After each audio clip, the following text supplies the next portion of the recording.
NgoLwesithathu ebusuku amaphoyisa ayehla enyuka kulendawo ethungatha izicucu zemoto ezebiwe. uNathaniel Julius wabe ehlezi ngaphandle kubo eduze kweloli.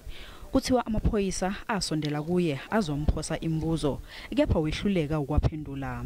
4 of them climb out of the bakkie. They were checking the truck.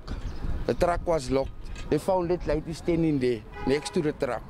They did ask him what is he doing this time of the night in the street. Umndeni kaNathaniel Julius uthi ube umfanyana onokukhubazeka kokukhula kancane ngokwengqondo phecelezi iDown syndrome. You can now argue with him after 2 minutes, not even 5 minutes. You will laugh again.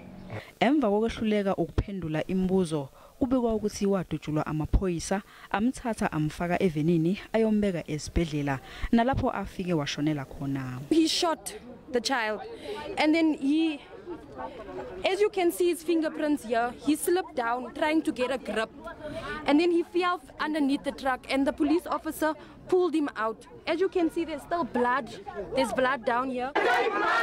Izolo umphakathi obuthukuthele ugane unwabu unikele esiteshini samaphoyisa wafike wasusuthuthuva ufuna ubulungiswa. Namhlanje ungqongqoshe wamaphoyisa uBhekicele uvakashele umndeni kaJulius. We are waiting for the investigation.